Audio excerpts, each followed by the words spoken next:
In this session, we will understand the requirement of establishing the quality policy clause 5.2.1 of ISO 9001:2015. There are two elements related to policy.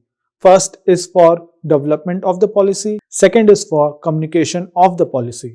Let's understand the requirement of the 5.2.1 for developing the quality policy. In this chapter, we will cover the requirements of the clause 5.2.1, which includes clause 4.1, 6.2 and 10.3 of the ISO 9001:2015. Here is the reference clause of the standard from which you can read more and which will help you to understand this chapter.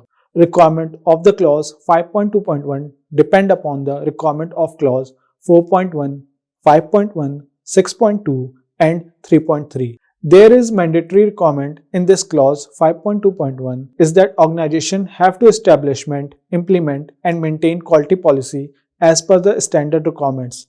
To understand the requirement of documentation, please complete the study of clause 4.1, 5.1, 6.2 and 10.3. Therefore, understanding the documentation requirement would be easy. Here is the external reference for the chapter ISO 19011:2018. Requirements of ISO 17021. 1. Can be useful material to understand this chapter. Now, we will tell the outcome of this chapter. This chapter enabled the auditor to understand, verify the implementation of the requirement of clause 5.2.1 of the ISO 9001:2015. After understanding this chapter, participant can learn how to prepare quality policy and how we can audit for this clause. This chapter covers the context of the organization, quality objectives, satisfy applicable requirements, continual improvement. Now, we will tell introduction of the quality policy. Quality policy is prepared with two different words. First is quality and second is policy. Quality means to meeting the customer requirements and policy means intentions and direction of the organization. Now, the combining both definition, that is, quality policy is the intentions and directions of organization with respect to the quality. Let's talk about the requirement of the clause of standard 5.2.1 establishing the quality policy. Top management shall establish, implement and maintain a quality policy that A. is appropriate to the purpose and context of the organization and supports its strategic direction. B. provides a framework for setting quality objectives. C. includes a commitment to satisfy applicable requirements. D. includes a commitment to continual improvement of the quality management system. Let's understand the basic element of quality policy. 1. Policy need to approved and to be monitored by top management.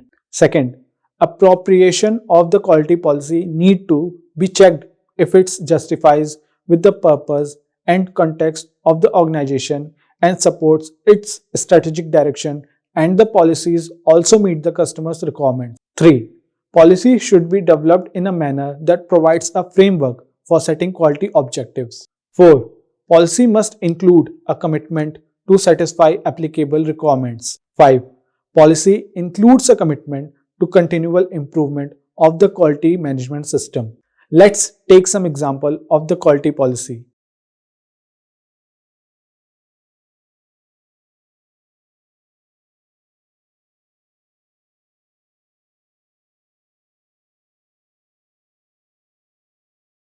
Let's check if this policy meets the requirement of the 5.2.1 of the ISO 9000:2015.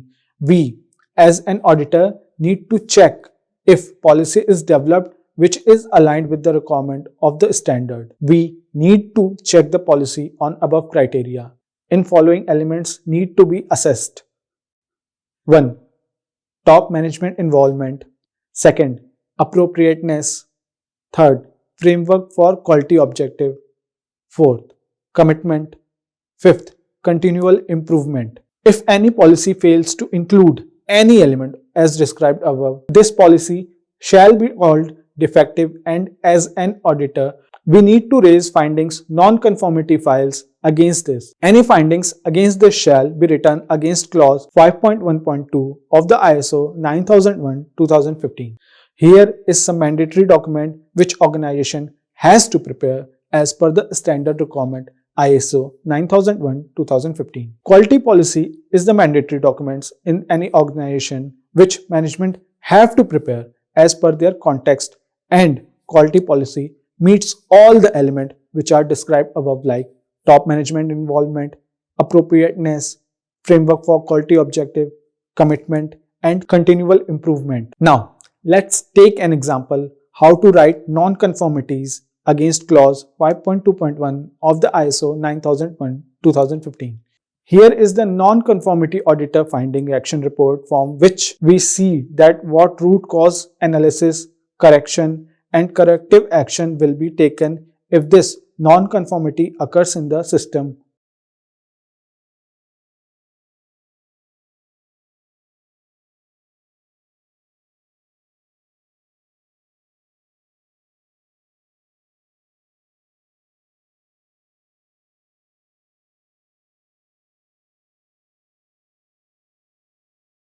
Top management shall establish, implement, and maintain a quality policy.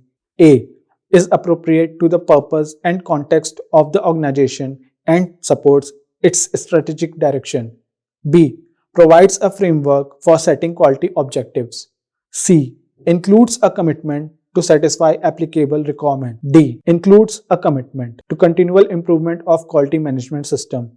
Non-conformity evidence. During the audit, the company quality policy was checked and found that it was not having the links references to quality objectives. Grading of finding. Minor. Stage of the finding. Stage 1 and clause 5.2.1. As this requirement, it is against the documentation. This finding need to be raised in stage 1 audit of the company. But in case organization change its context, this can be raised even in the surveillance audit or recertification audit. Sometimes client resist for the special audit, say special unit resulting to request received from client for the change in the scope. Even findings can be applied on that time. Overall, one thing need to be understood that any finding have a specific time or linked with the incident. Caution. Sometimes this has been observed that auditor are reporting and identifying findings in stage 2, whereas this had to be reported in the stage 1, and this indicated that auditor is not competent or have not performed the stage 1 audit effectively. To demonstrate as a standard and qualified auditor, every auditor need to adopt the best practices and must report the findings fairly. Now, we will talk about what common mistakes auditor do while auditing clause 5.2.1. A.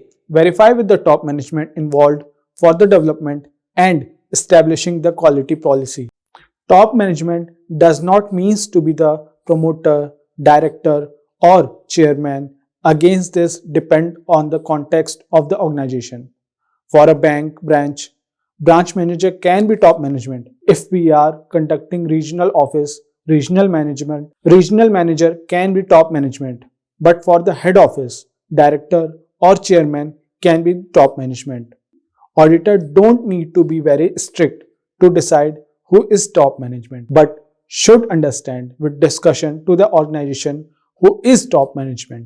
Top management means any person who has responsibility and authority regarding the context. Here, context is QMS of the organization. C. If policy is not well structured, this can be finding for the stage 1 audit. D. Putting questions which are irrelevant for the organization. E. Sometimes auditor start thinking for the option while auditor need to understand the client process and to decide if the client can achieve the result of the MSS through their own process. F.